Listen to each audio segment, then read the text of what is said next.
Welcome to Woo New, a show that explores healing and the expansion of our consciousness. Where we explore all kinds of different energy modalities, therapies, and ideas that bring us closer to our collective liberation.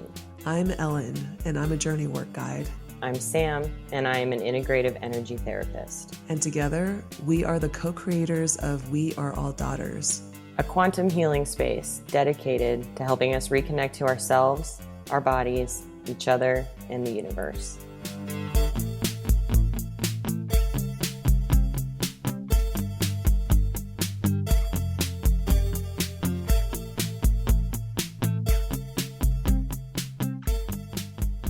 Welcome to another season of Woo New.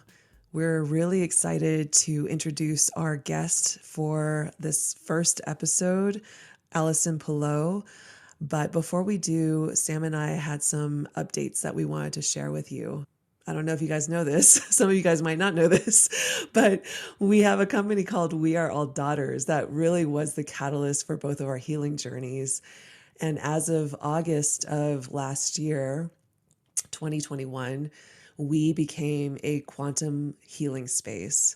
So I'm a journey work guide, for those of you who don't know, and I utilize breath work and plant medicine and shamanic journeying in my practice. Yeah, this is going to be so exciting because it feels like such a natural transition and expansion into this space where it's like we're not just selling tools or even just separately our services. So for anyone who doesn't know, I'm Sam and I'm an integrative energy therapist. But it's so exciting to bring it all together and to just find a place where we can really like celebrate each other, dive deep into our healing, and like invite anyone into this community who is excited about, starting their own journey and exploring their own, healing in ways that oh my gosh. With Woo New, it's like there's a new healing modality we've never explored every week. And it's so exciting to talk to these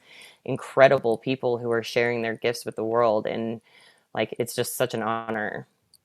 Yeah. And I think this was just like such a natural progression for us because I think when we started We Are All Daughters, we were just making these tools that helped us to feel better. And then we got inspired to start Woo New as kind of part of our own personal exploration. It was really an excuse for us to kind of talk to all these different therapists and facilitators and learn more about these modalities for our own personal healing. And then as we started to get enmeshed and as we started to learn about these different modalities that were calling to us, for me it was breath work and for Sam it was Reiki. We started to develop those skills and the exploration through these different modalities took us even deeper. And now I feel like it's kind of coming full circle where Woo New gets to be this beautiful place of education and support for all of us, ourselves included.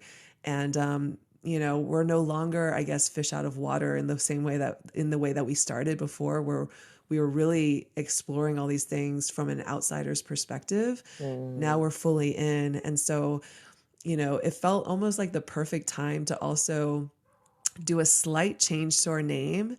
And instead of calling ourselves Woo New with a question mark, we're now calling ourselves Woo New with a period because it really obviously Woo New. Exactly. Woo proved it to us. Yeah, it's so interesting because it's like all of these modalities and all of these new therapies are so incredible. And like the amount of healing that we have witnessed since we started this journey, like not just with ourselves and each other, but with all of these incredible people in this community that we've gotten to know and these other healers. It's like it's all coming back to these really ancient roots from our ancestors, from, like these like deep shamanic healing practices with such reverence and such ritual that it's like, of course we knew. It's like come full circle. It's like they knew from the beginning. Everybody knew from the beginning. We're just catching up. Yeah. So we're really excited for this season. We have a lot of amazing guests lined up, and we'll just dig right in with this first guest, Allison Pelot.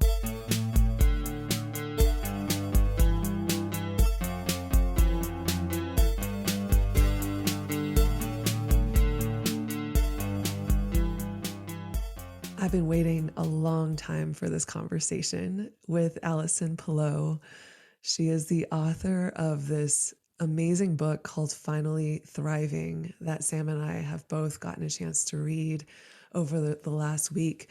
And the one thing that has just struck me about this book is how practical and tangible all of the wisdom in this book is. Because I think sometimes when you start talking about energy and, spirituality and things like that, it can get esoteric or it can get a little bit, in the feely, ethereal realm. And I find that this book is just so grounded. So, Allison, she is a high performance athlete. She's a mother, an energy healer, a holistic fitness and nutrition coach. She's like so many things. Like that's not even the end of the list. And she's studied so much too, like in a varying range of topics like holistic health and immunity, metabolic health, like yoga, pranic healing. Oh my gosh, like the list is like endless. And so I think that honestly, that's what makes you such a beautiful and perfect deliverer of this material and this wisdom, Allison, because you have taken all these incredible things around your body, around your mind, around your spirit, and merged it in such a way that feels really super applicable to your life. And so I just want to welcome you here today, and I'm just so excited for this conversation. Thank you so much, Ellen. That was amazing. That was an incredible introduction. I'm just so happy and grateful to be here. Gosh, thank you both.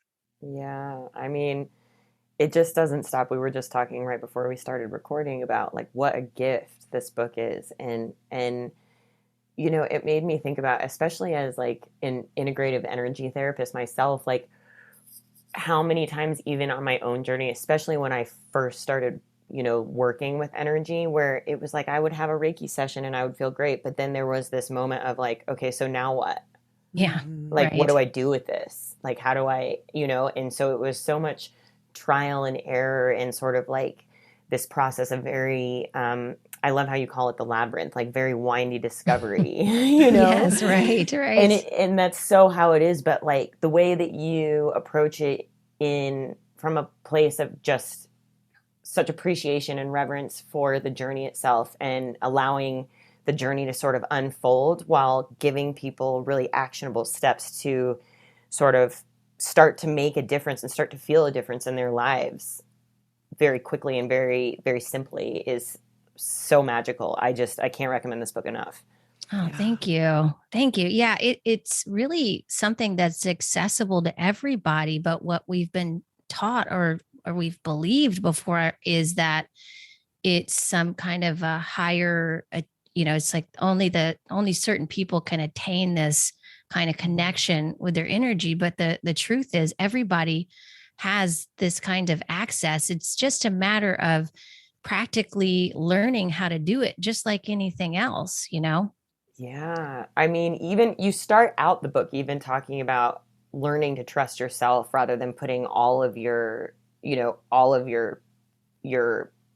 trust and worth in experts and people outside of you. Yes. And Ellen and I talk about this all the time, and that message has been coming through so much in the last 6 to 8 months. And so like it couldn't have been a more perfect way to start out this book. I was hooked immediately. Yeah. I feel like honestly for me, that was one of the most important, and it's simple, but it's like the most important point that the book makes. And it really is a book that teaches you how to observe yourself, Yeah. And it's not about like, you got to do this and you got to do that. And, like all these things, like, let me show you the way. It was really like you're hand holding us through observation and meditations and things like that, things to like really reflect on. Mhm. And I think that's what I felt so, that was so powerful, you know, because I think Yeah. oftentimes we get books that are telling you, like, this is how you should think, or this is how you should do things. But, Hmm. you Yeah. know, I appreciate this so much about you really putting the reader in the power seat and the driver's seat. And like, no, you need to figure out what works for you, you know? Mhm. Absolutely. Yeah, I thought it was time for all of us to step up to the plate, so to speak, because after the past year, 2 years and a half or so, during that time, I was like, wow, this is when the rubber hits the road.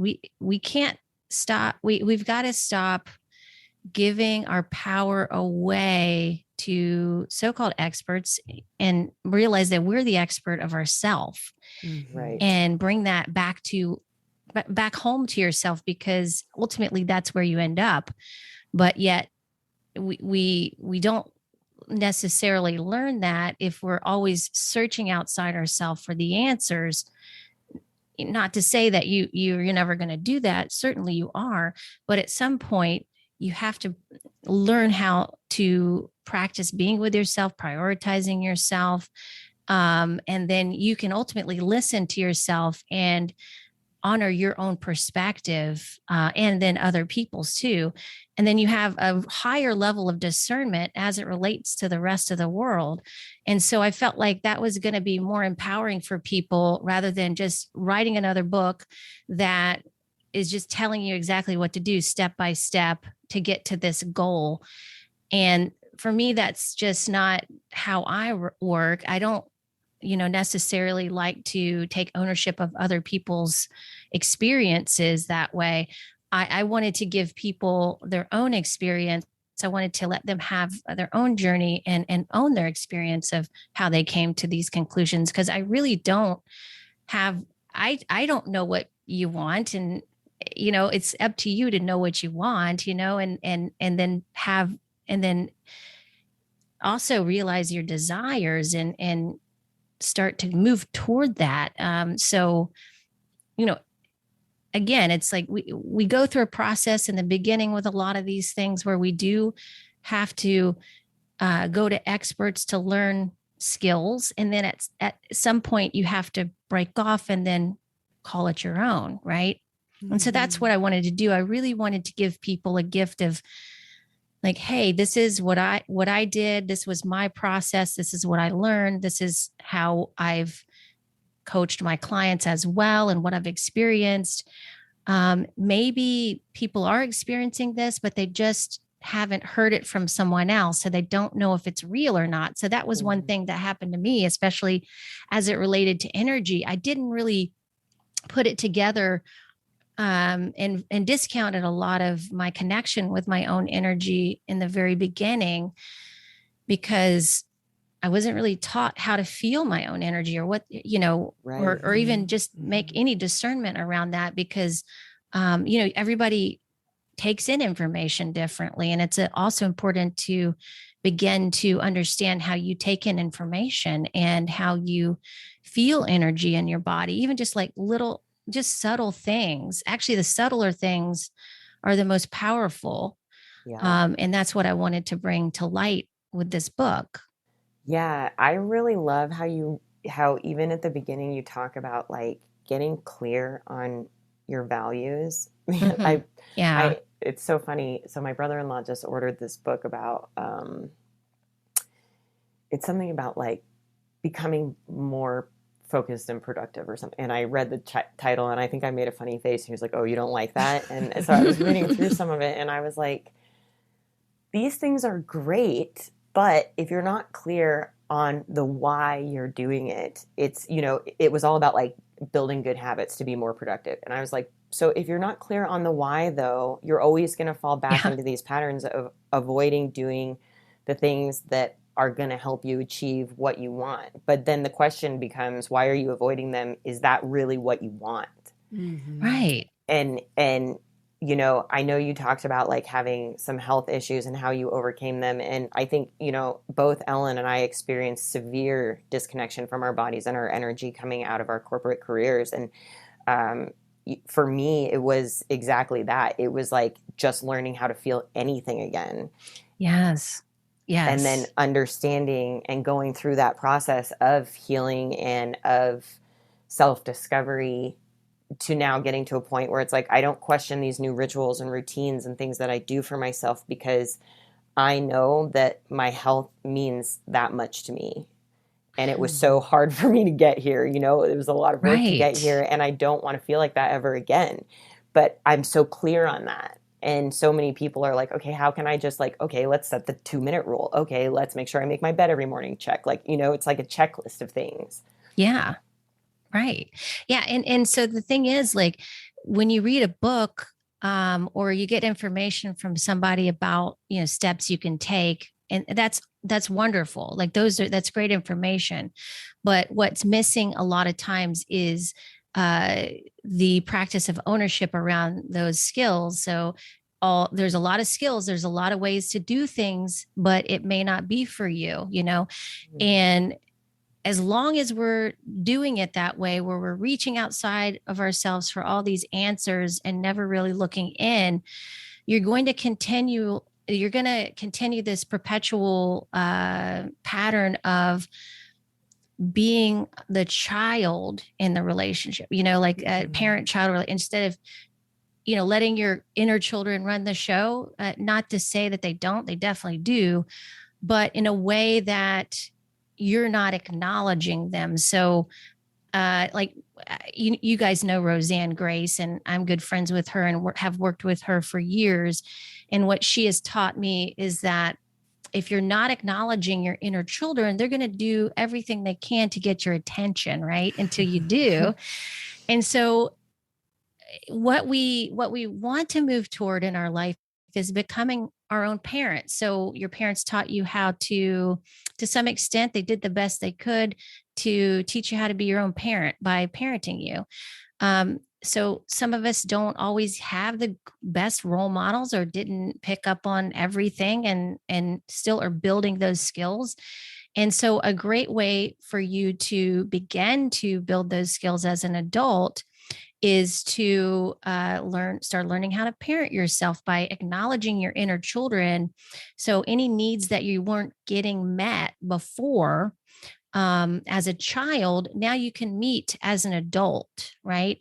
So you're meeting the needs that you might not have gotten when you were younger. So you're acknowledging those. And then that's a way that you can begin to parent yourself.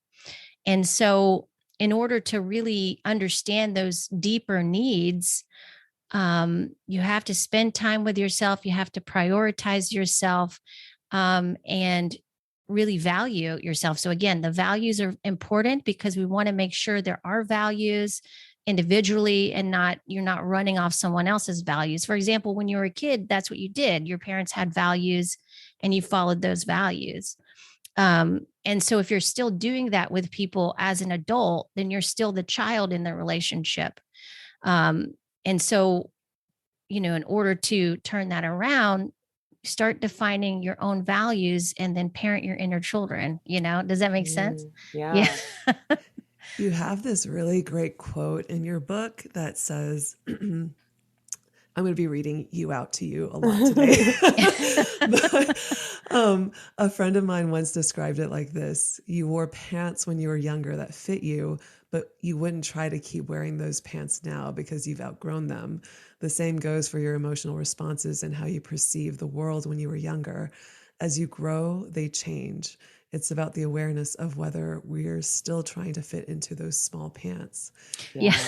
I love that quote so much because it's so true. It's like we don't think about our emotional responses or trauma responses and, that kind of thing as things to outgrow, like I feel like Right. we think about like our desires maybe sometimes, or like, our quote unquote life purpose and that kind of thing as we mature or as we grow and expand. Those things kind of perhaps like to us they widen out a little bit, or we see a little bit more clearly where we're headed, but we don't think about our emotional responses in that way. Right. Yeah. Can you talk a little bit about just your journey in connecting with little Allison and what you learned from her, Oh I yeah, guess? I can't wait for Yeah. Yeah. Well, yeah. So I want to add also from the inner child work again is it's a representation of your subconscious. So as I've learned from Roseanne, as she puts it, the subconscious is so abstract, it's hard to connect with it. So we call it our inner children. And so there's times in our life that as children, we weren't able to get our needs met for whatever reason. And so these are traumatic events that, big or small, that it really does serve you to acknowledge these things in your life and not just skip over them, because these are the things that are running the show behind the scenes. And if you let it go, it's going to continue to do that.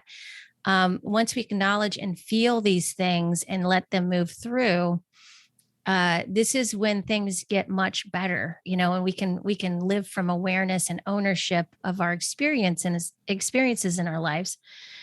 And I'll also say that that saying came from a friend of mine, JP Sears, who was one of my first HLC teachers at the Czech Institute, and he used to say that a lot, and that always stuck with me, because I was like, oh my God, that's the best analogy I've ever heard. Yeah. It makes so much sense, because energetically speaking, we are outgrowing those kinds of things, our emotional responses, our values even. So like you had values when you were a kid, many of them were probably your parents' values, or you were rebelling against your parents' values too. That's another thing people do. And now you don't have to do that anymore. Like as an adult, you can get your needs met easier, but we're just not aware that we can do that, so we're still living those stories out. And for me, there was a lot of stories that I had about myself just as a limited human being. And I would keep myself really small to fit in, because I started doing that when I was really young.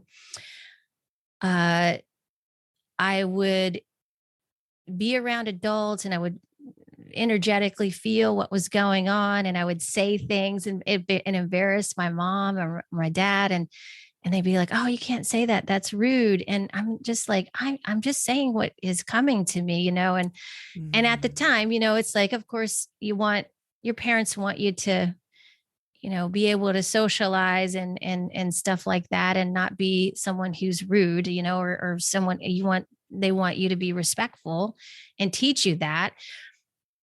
At the same time, as a child, I got a different message. We're not, as children, we take things to heart. And so I was like, damn, I'm pissing people off by being me.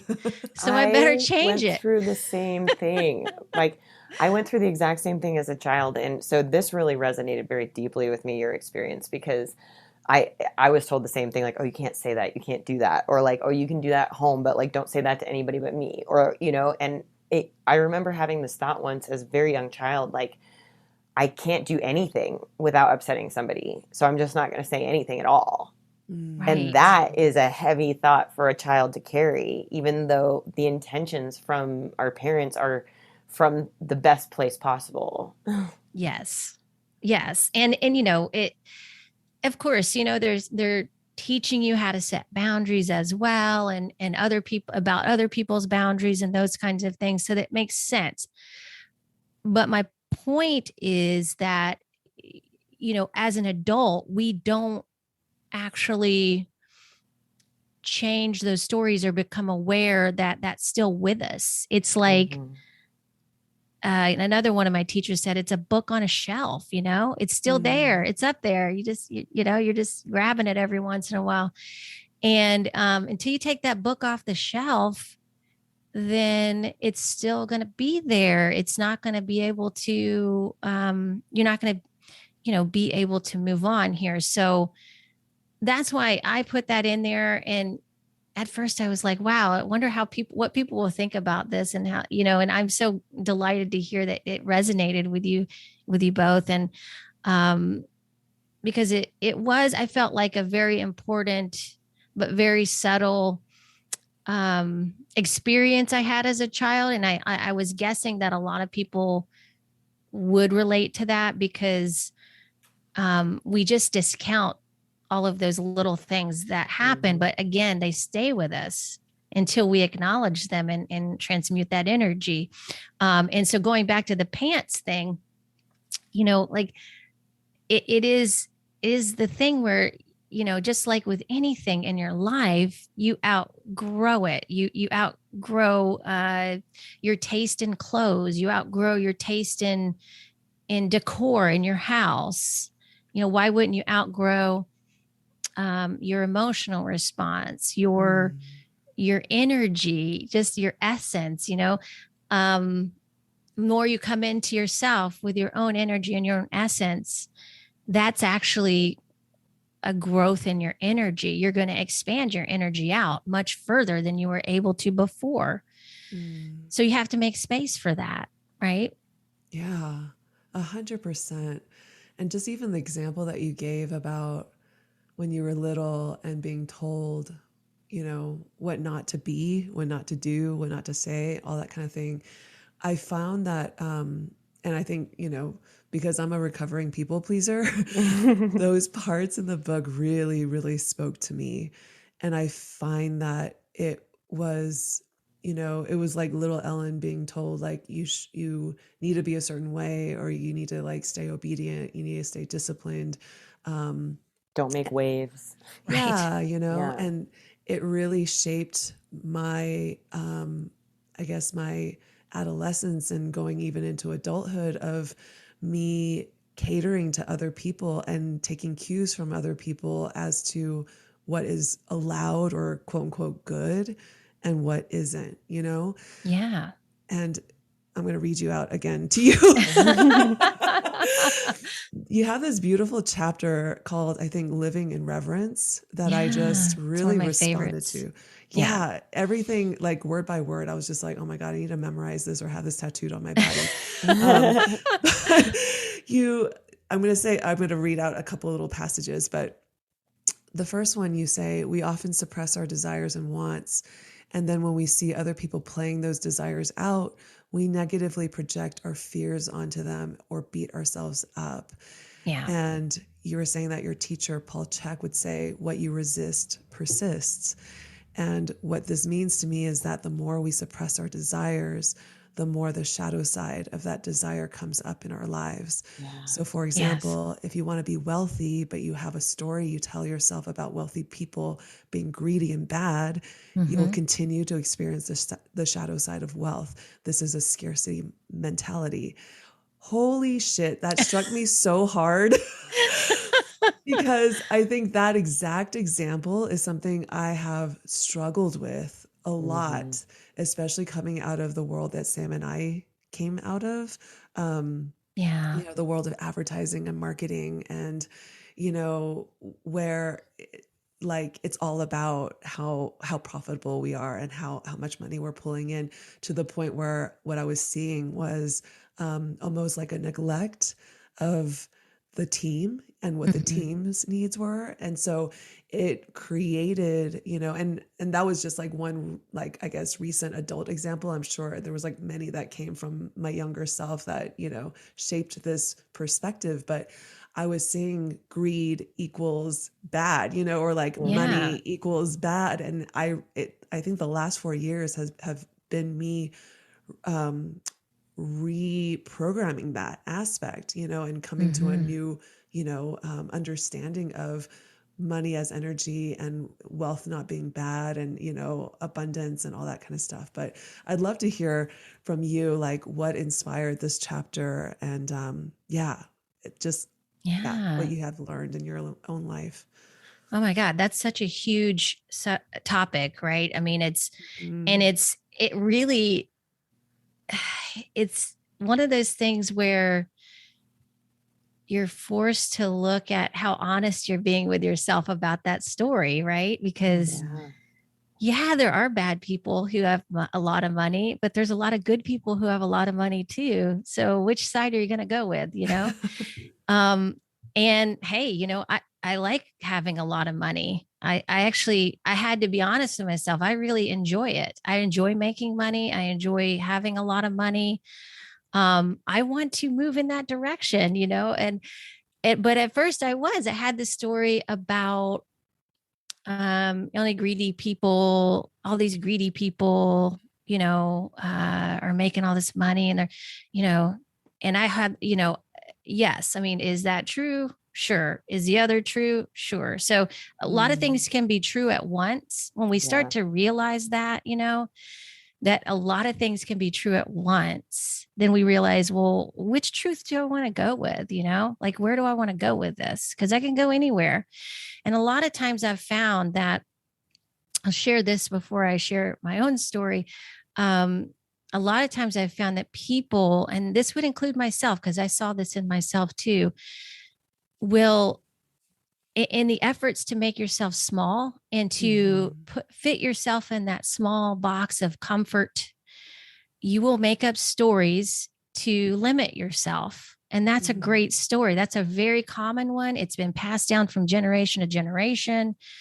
Um, that only bad people make a lot of money, and making money is not good. You're not a good person if that's happening. It's a good excuse on how you can limit yourself, right? Mm-hmm. But ultimately, it's not money's fault. Money is just energy. Right. Right. So ultimately, really, there aren't any limits with that. It's just the limits that you place upon yourself. That's my belief, and that's what I've experienced personally. um One story I did share in the book about the back pain, or the back Yes. chapter, Oh my gosh. was one of the first Mm. one of the first times I started thinking about my safety and security and how it related to my body. And I was like, oh my God, like we had just gone through a bankruptcy, and really everything just pretty much, all the wealth that we were going to be building and were expected to build in 2008 just went away. And I was like, oh my God, yeah, what, I need to look deeper here, because this is not just about money. It's about some deeper spiritual beliefs that I hold around Yeah. this. And also it related to my, how I was holding tension in my body, and just not being flexible with my beliefs around that as well. So I would invite people, like, there's no shame or blame around this, but I just would invite people to just get honest with yourself about really what your beliefs are around money, and then start to look at the stories that have been passed down to you from your family, because a lot of times also we can take on our family stories and beliefs about money. This happens so Mm-hmm. much, Yeah. because who else are you going to learn about money from except for your parents, right? um so these are our role models. And one thing that I remember also, looking at my dad, and he'd be on the phone with customer service for hours, and I was under the impression that he always felt like he was getting taken advantage of, from people, and Mm-hmm. as it related to money, and he was going to make sure that he didn't get taken advantage of. And so I had this subtle belief, even like this past couple of years, I worked on this, that that I needed to really be careful about who I trust around money. Like, I can't, even just Yes. hiring somebody to do to do a great a job, who, for like an online course, like build me an online course. Well, in the back of my mind, I'm thinking, are they taking advantage of me? Like, am I being Mm-hmm. taken advantage of? And I'm like, where is this coming from? I don't really Wow. believe that. And I look back on it, and I'm like, oh, this is what I learned when I was younger. This is the belief that kind of seeped in from my dad, watching my dad on the phone, so little things like that, that we can start to observe, like, where did these beliefs come from? Is this, Mm. feel into it? Does it feel like it's really yours? And if it doesn't, if you can't really place it, then just reflect on your childhood and see what comes up, because most likely it's something that you learned. And then something like family constellations can really help with that kind of thing too.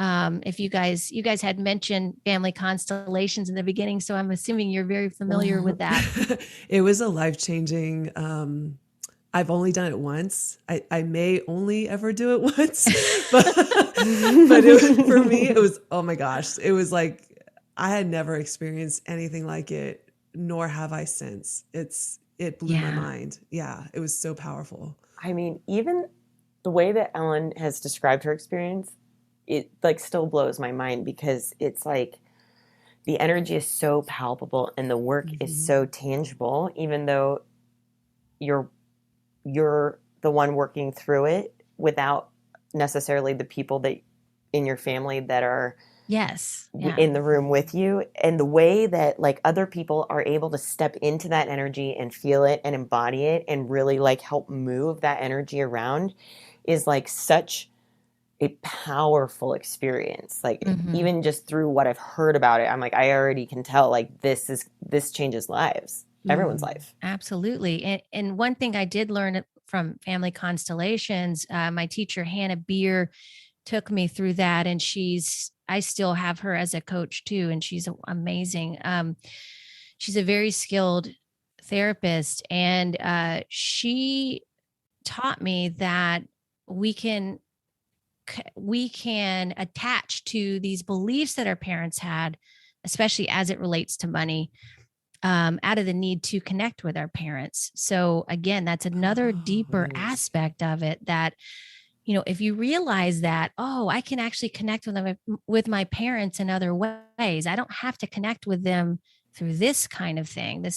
Maybe I can look at more positive aspects of my parents and connect with them in those ways, right? Mm. So it's a shift in that too.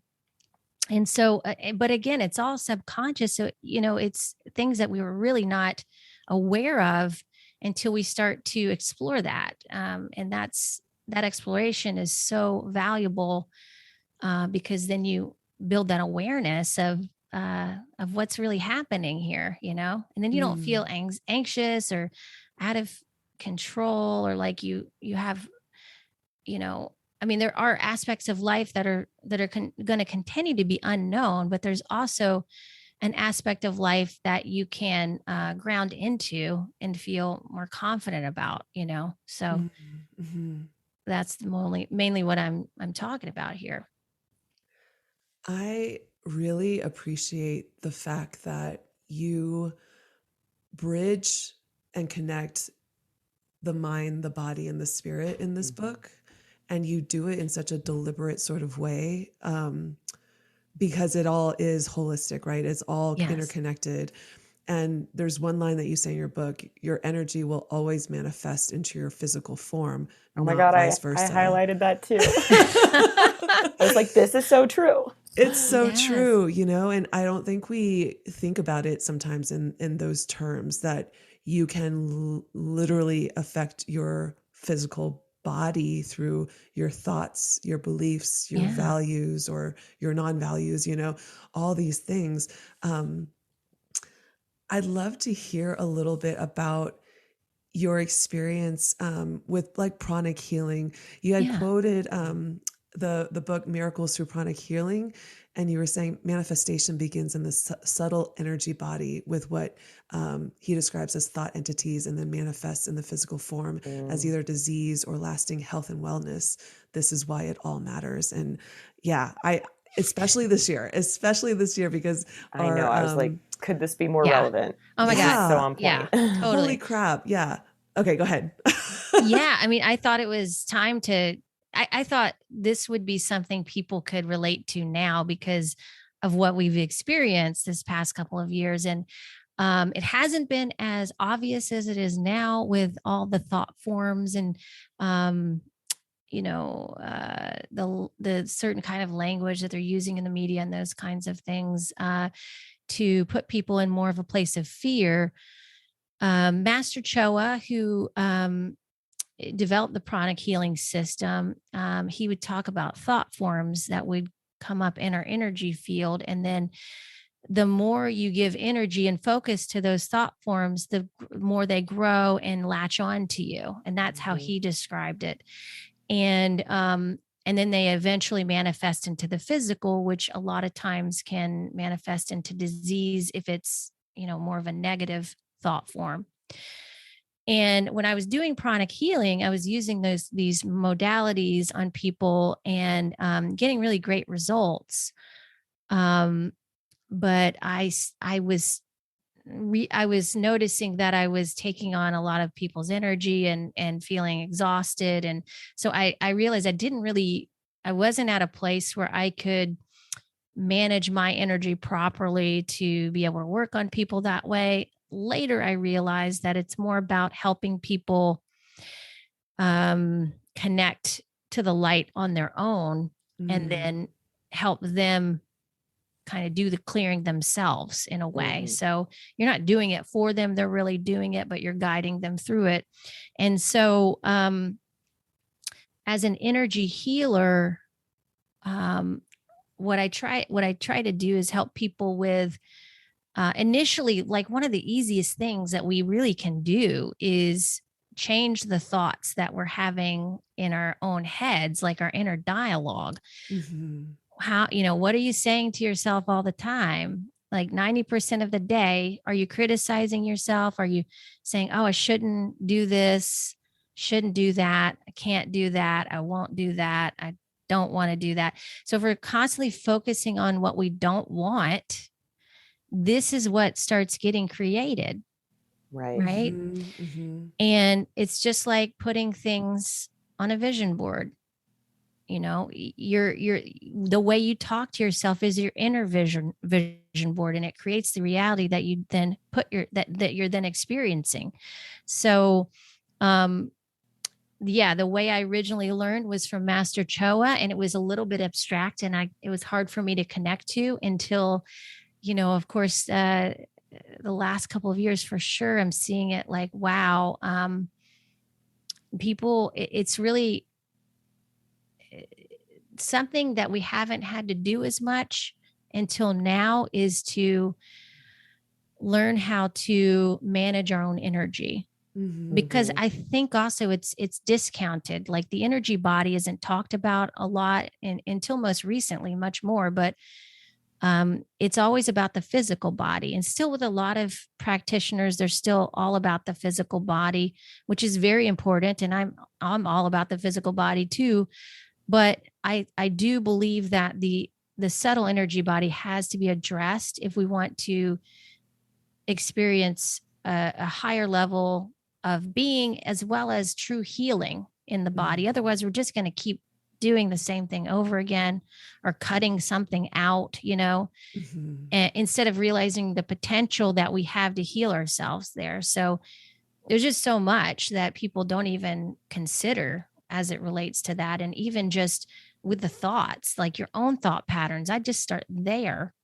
And then you're most likely, if you start changing your own thought patterns, you're going to be attracting more things that are in line with that, instead of, being around people that are in different, more negative thought patterns, or around stuff like that.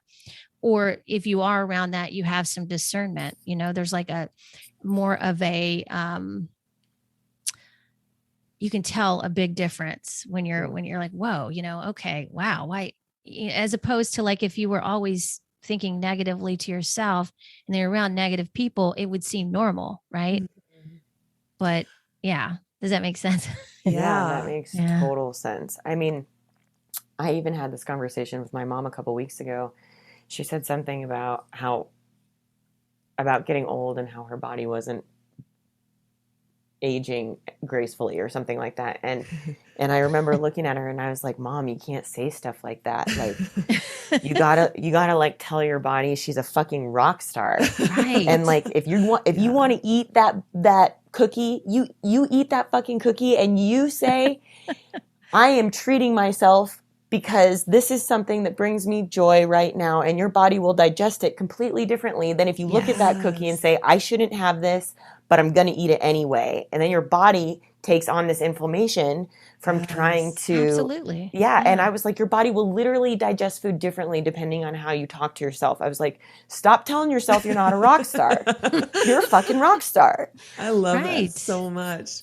I mean, this is actually a huge I'm finding it very prevalent right now in a lot of the client work that I'm doing. Yeah. And in one particular friend that I was working with just like even a couple of days ago, she was asking me like, well, how do I go about, like, first of all, I don't think she was quite noticing that there was a lot of negative talk. So I think even the gap between recognizing it, like becoming conscious of it, like how do you get there? Like how do you get to the Mm. point where you can start recognizing that, oh my gosh, I am treating myself Yeah. like so unkindly, you know? That's a really good question. Yeah, you just have to start by paying attention, and then it's a practice. It's not going to happen.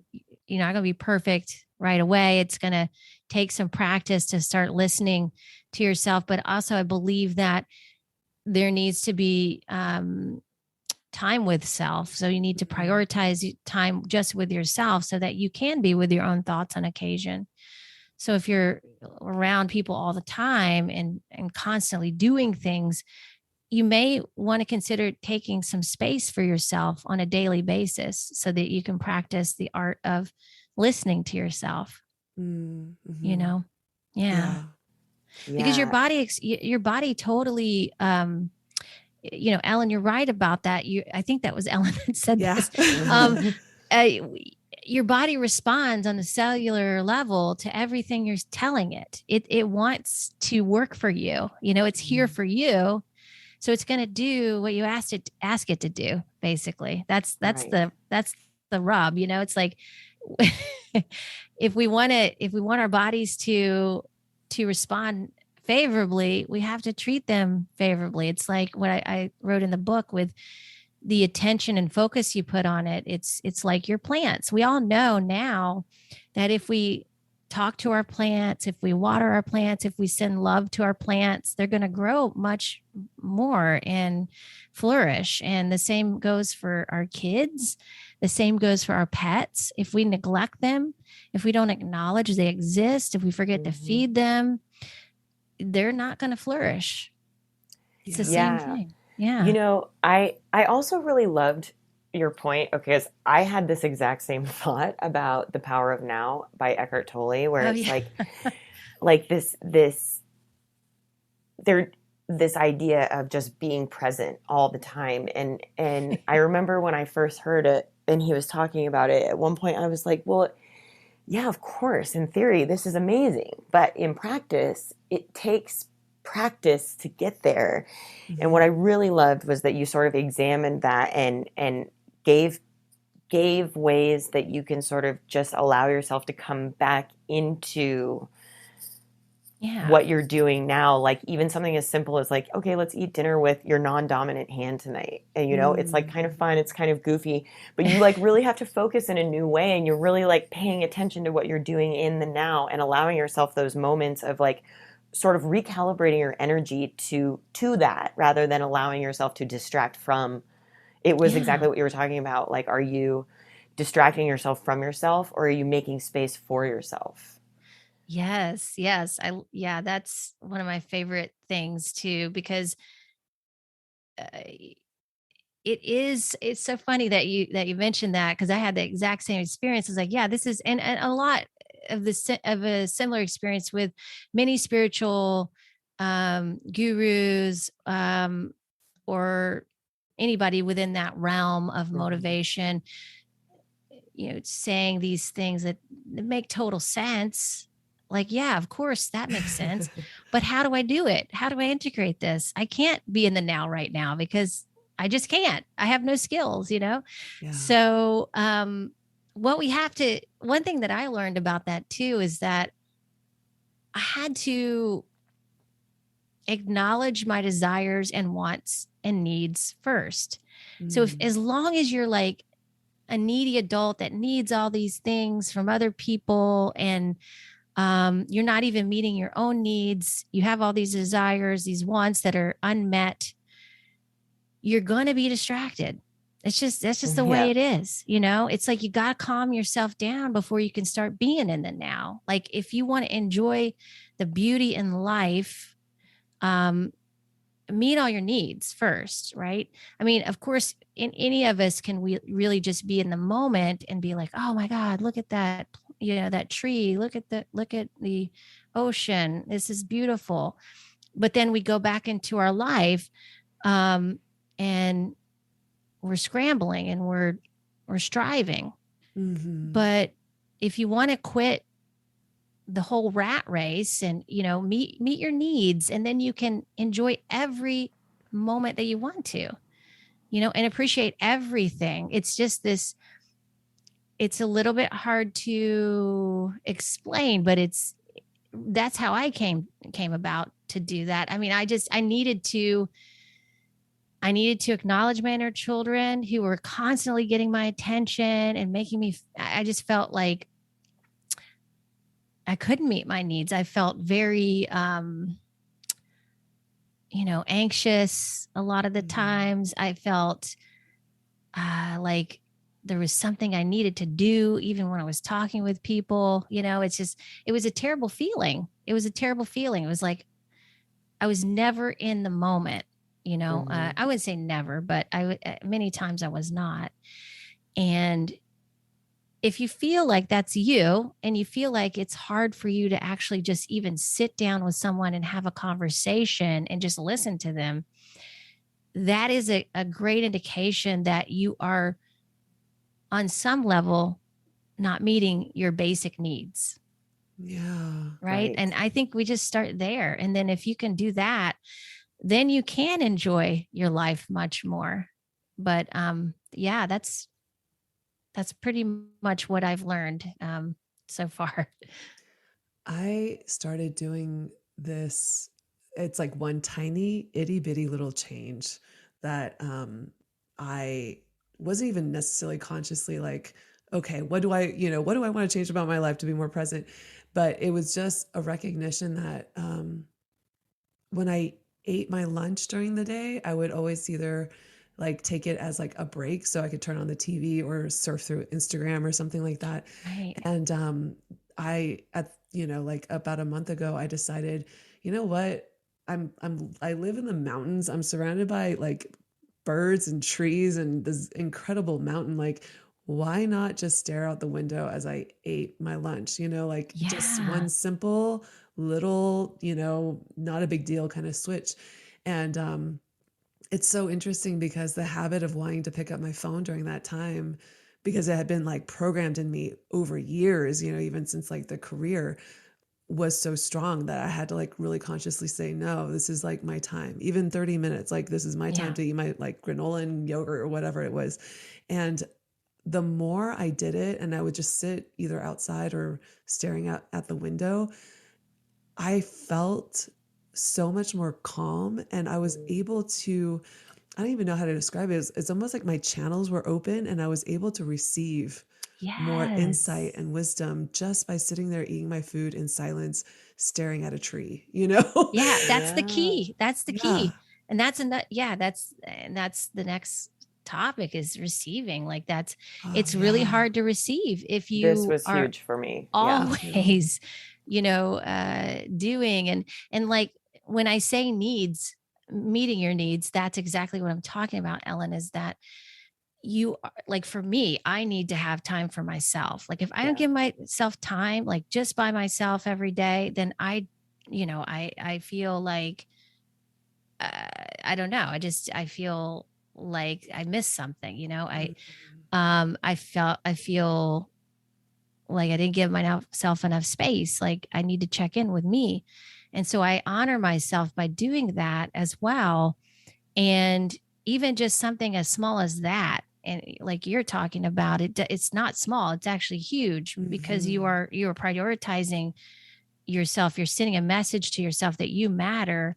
And Hmm. then you're not in a fear of missing out on anything. You don't feel Right. like there's something you're not doing right. It's like you are just being you, right? And that's ultimately what we're striving, well, striving is maybe not the right word, but ultimately what we're wanting is just to be us, to feel yourself, to um just be loved for who you are, and that starts with you loving yourself for who you are. So um yeah, the whole, oh my gosh, the whole receiving thing for me was a major game changer. I was Hmm. that changed my life so much when I started to actually learn how to receive, because many people, we're taught to be givers, and giving is really amazing. It's a great thing to be able to do, but it is very hard to give when you don't know how to receive. So Hmm. it's Totally. a lot of times that what ends up happening is you give out of obligation, or you give in some kind of a conditional way, and it just doesn't have the same energy as if you were just giving to give, unconditionally. So the art of receiving might sound really selfish, but it's actually, it's It's a so very huge. powerful practice. Yeah, yeah. Yeah, and especially for women, I think too, because we're so conditioned to be in this place of, again, keep your head down, don't make waves, just like be a nurturer, be a, Right. like Hmm. care for everyone else's needs, before your own. Don't want too much, and then it's like when there's no exchange of energy, when it's just being siphoned off of you, there's no way to feel anything but depleted and a little bit resentful. And but I love how you talk about like that resentment, those emotions, those are messages from your body about where you need to give yourself more love and attention.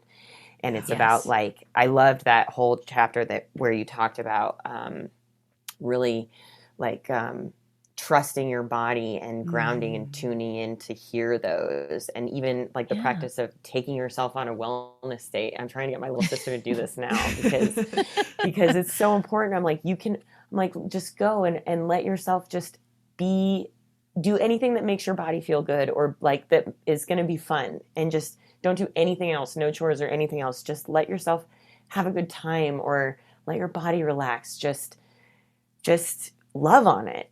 Love on Yeah. Yeah. yourself. It's so important. Absolutely. Yeah, yeah, that idea came to me because I do that. I have these wellness dates with myself every day, and I really value them. And I don't know what I would do without my wellness dates. And that's time spent with myself, either in the sauna. I do a vocal, or sometimes I'll be in the sauna and do a vocal toning session in the sauna. I Um, love that so and much. like I'll do, Hmm. and it's really awesome. It's just like, wow, like I just get to use my voice right now and get in the sauna. It just feels so great. It's just feeling what feels good for you, and being in that moment of joy. And then just just really, I think the main part of it is just to see, what feels good for you, because a lot of times we're pushed into wellness and we're told what we should be doing, but we're Hmm. not really guided toward what would feel good for us individually and be Yes. good for our body too. Yeah. Yeah. That's actually a beautiful segue into like, there's this one chapter that you have about working in versus working Oh out. my God. I'm obsessed with this chapter. I was like, I want to like print it out and like put it all over my walls. Seriously, I thought it was genius. Can you talk a little bit about that, like the difference? Because Sure. I find that, I mean, everything that we were talking about, yeah, it's almost like doing things out of obligation and doing things that are, what you quote unquote should versus, what actually feels good to you and is restorative or, honors your body. I thought that this was just like such an important point. Yeah. Yeah.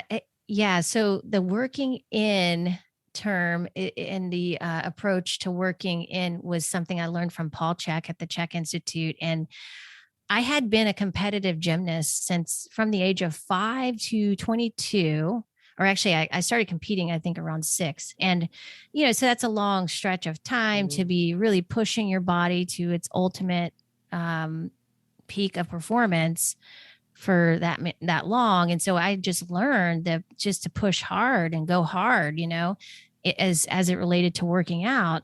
But as I got older, it wasn't working for me anymore. And I was like, I didn't, especially after kids. And I was like, I can't push myself the same way I used to. So what do I do?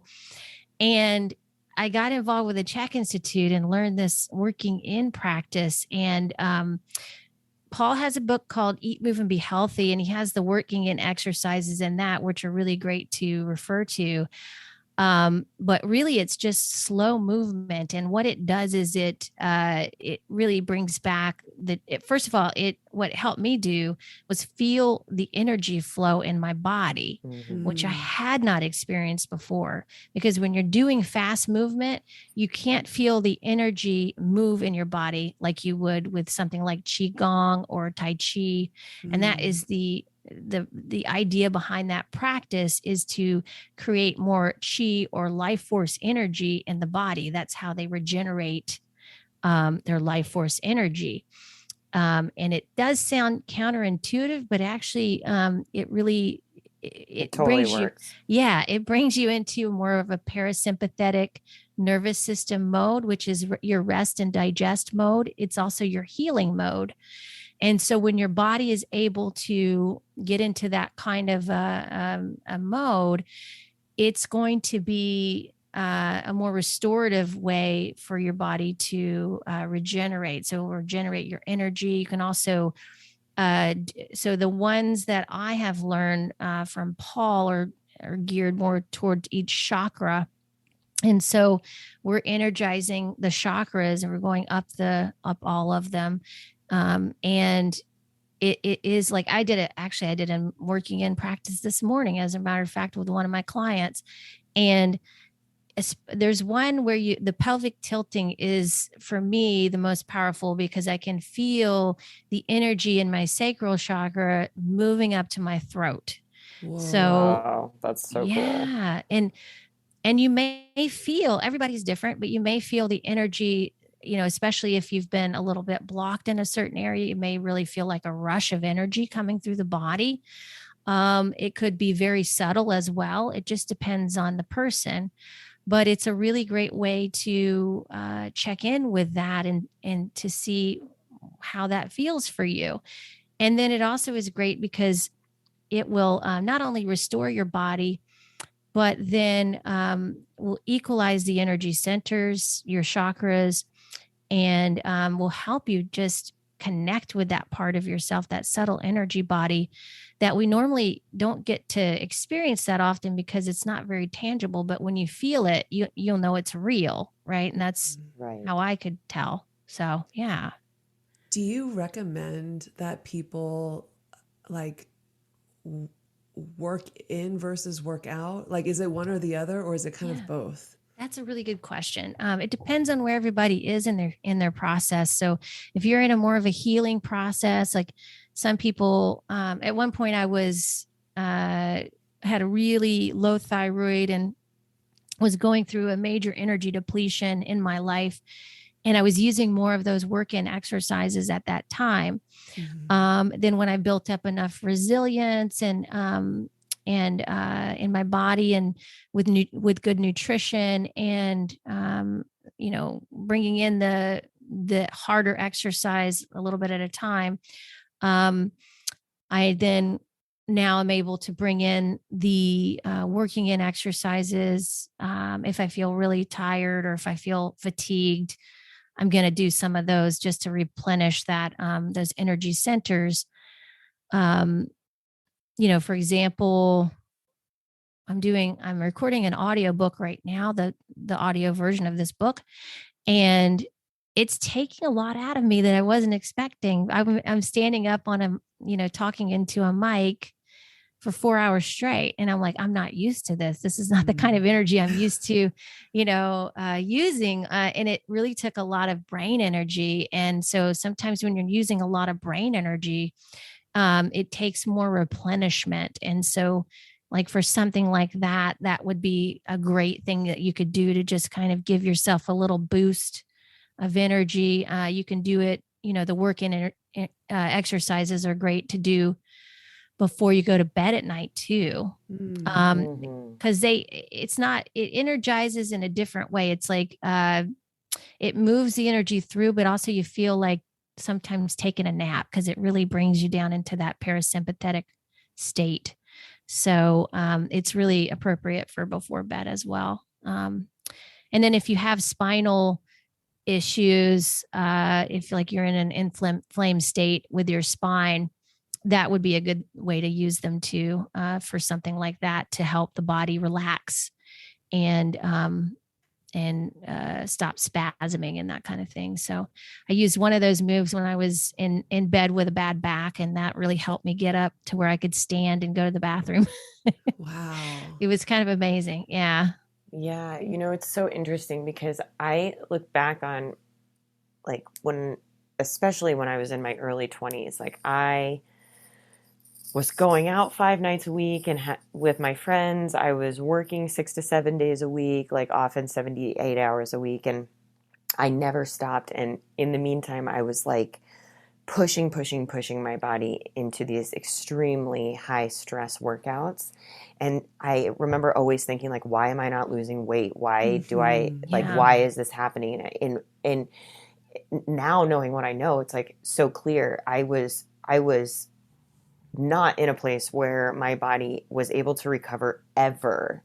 And I was constantly pushing it into this like state of survival mode, and then like holding all of this inflammation. I always say like my relationship with my body completely changed when I went from trying to really push it into submission to asking it what it needs. And I think Yeah. so much of what you're talking about is so important because like we never really think about our workout practices in that way and allow ourselves sort of the ability and permission to switch it up and like allow one day to be a work-in day, or to do a work-in, exercise, or even, the idea of a recovery practice that you brought in, I thought was so important. I'd love to hear more about that too. Yeah. Yeah. There are just some days where, you're just going to be tired and you're going to need rest. And we have to surrender to that from time to time, and like you said, it takes time to learn how to pay attention to that, learn what the signs are. I'm still teaching some of my clients how to do that. Um, you know, uh, it is one of those things that's very subtle, especially for women with our hormone.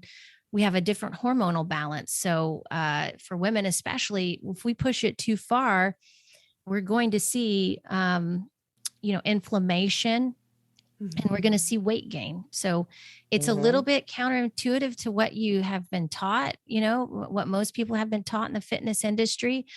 Um, Women in general just have a different hormonal system, and we have to pay attention to how much stress we're putting on it and how much we're giving back to it.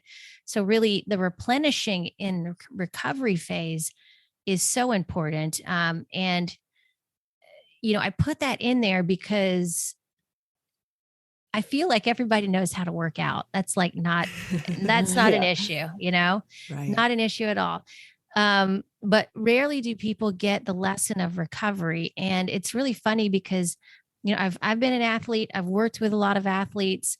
Athletes know how to recover. They understand the value of recovery, but many people who are in it for fitness, they don't realize that. They just see the athletes as like they're just pushing it all the time. But Mm. no, they're in an ice bath, or they're like, getting a massage, or they're stretching, they're doing all these other things so that they can continue to do what they're doing. They're supporting their body through a recovery practice. And so again, it's first paying attention to how much energy you're using as opposed to how much you're putting in your body. We want to make sure that's balanced as well. We're doing proper blood sugar regulation. If you need to eat more frequently, and smaller meals. That's a great thing to do too. That's what works best for me. And and then you're resting when your body needs rest. You're not overriding that. So if you're exhausted, if you're not motivated to work out, if you feel super tired, don't push yourself to do that. I mean, you could just lay on the floor and do a work-in exercise, or just lay on the floor, and Yeah. just lay there for a little bit and see how it feels. You're not going to lose anything, right?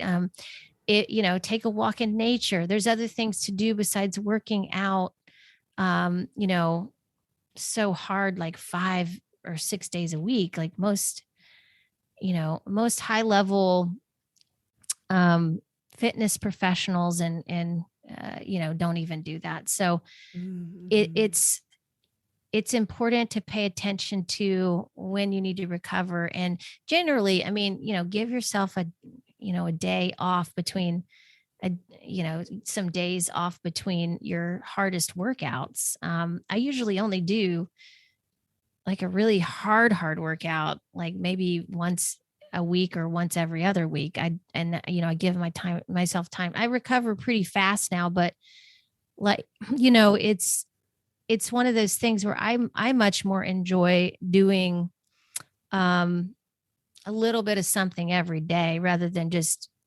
depleting myself completely each time I Yeah. work out. Um, and I've actually gotten stronger doing that. I every time I go back to the gym, I can lift more than I am, much stronger than I ever was. And that's because I'm giving myself time to recover.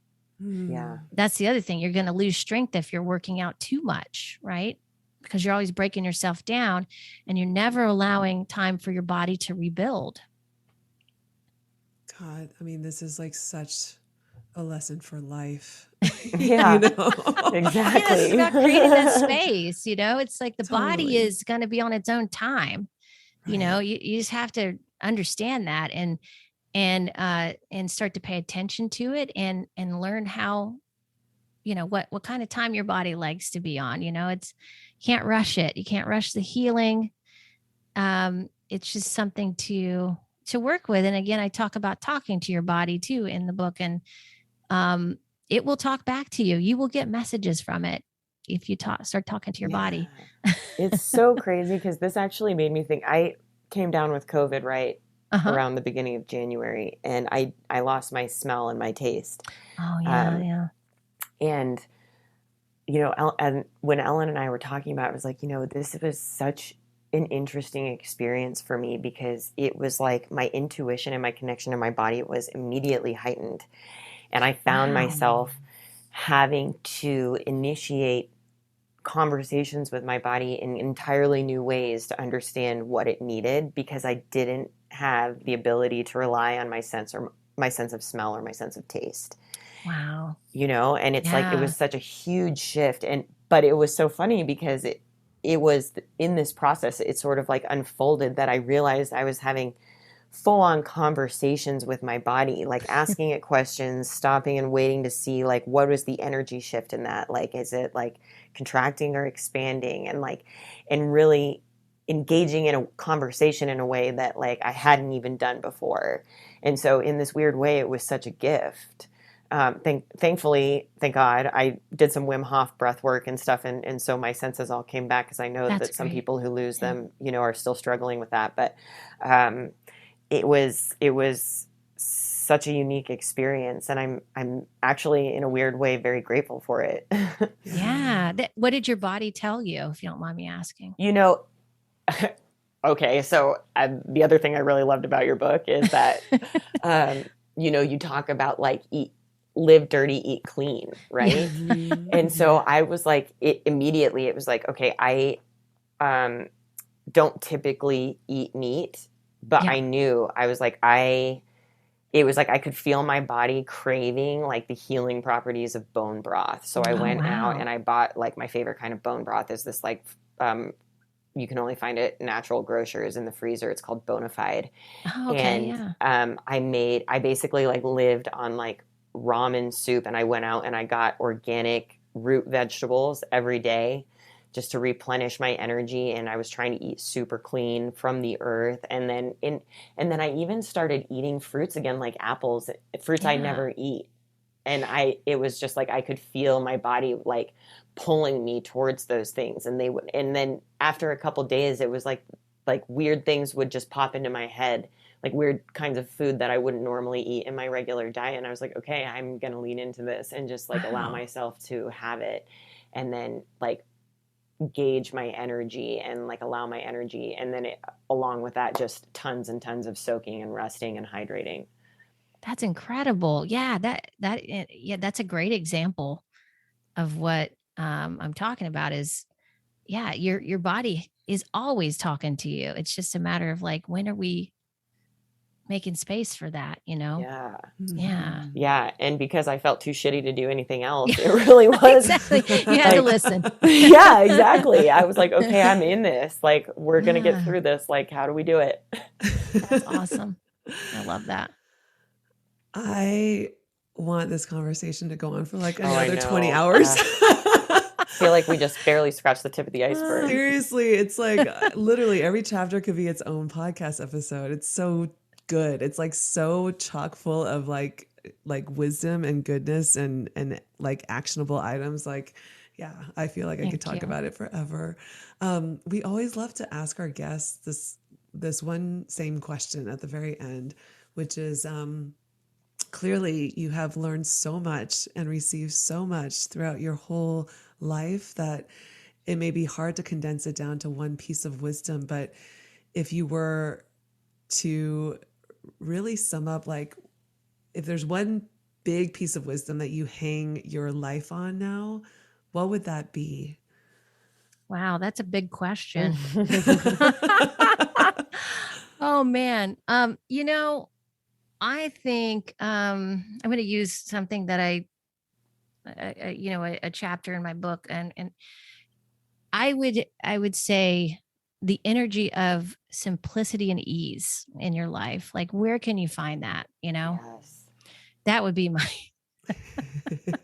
because, like, I mean, who doesn't want that? And as well as if you can live in the energy of simplicity and ease, life becomes much more fun, much more joyful. You can learn how to appreciate so much more and love yourself and everybody else for that matter, because there's no conditions within that. It's just you're just more you're being who you are, you're in your own energy, you're in your essence, and you're being creative and you're loving. It's like we're here to love, right? I mean, that's what Yeah.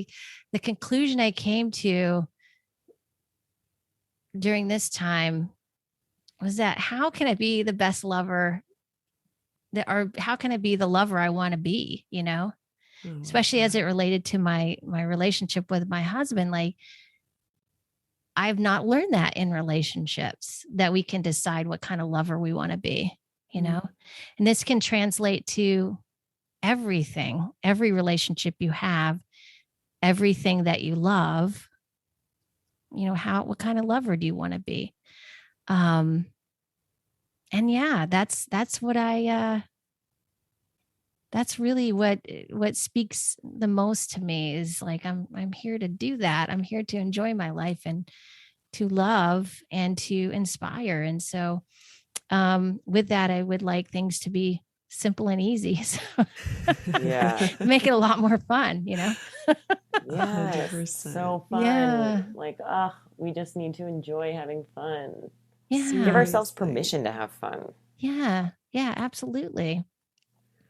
Yeah. And you got to learn how to love yourself first before you can be a good lover of everything else. So that is really a big message in the book too, is we're just bringing it back home to each person as an individual and valuing the relationship that you have with yourself, which translates to all of your relationships, right? It's so So true. true. Yeah. I'm literally going to go buy this book and send it to everyone I know. I Like know. everyone, like I have 2 sisters and my mother. I'm like, everybody's reading Here's your it. handbook for life. Right? Oh my gosh. Oh my God. Thank you. That's amazing. I love to Thank hear you. that. No. So good. So, so good. Thank you so much for being with us and just Oh, sharing you're so your welcome. energy. It's been such a like this I think we were talking for like an hour and a half, but I know. it like flew by. It So, I did. know. I know. I'm so wow. sad it's done, but we're gonna Yeah, catch up Yeah, again. I can feel it. There's more for magic to be sure. had. absolutely. I hope we do get to talk again very soon. Yeah. Thank you This, so much. you're Oh, welcome. how can people find you, by the way? Yes. My book website is finalythrivingbook.com. And I also have another website, pureenergypdx.com, which has my coaching services on that. And I have an online companion course that's going to be with the book. That'll be coming out in the spring. And it'll also include coaching with me. So that will be on the website, finalythrivingbook.com. And I've included videos that go with the book on the website, and also a vocal toning session and all kinds of good stuff that go with the book too. So it's all on the website, and yeah, it's very fun and exciting. I'm just excited to share all of this and gift everybody all of this stuff. So yeah, it's Amazing. it's been an honor and a pleasure to be on you guys' show. So thank you so much. Yeah, Gosh, no, I'm thank so thrilled you. to share this. I I mean, this is know. going to change people's lives. I'm so excited. We'll include all those links in our show notes too, so they're easy to access. But yeah, thank you again. This was Thank you. amazing. Yeah, this was wonderful.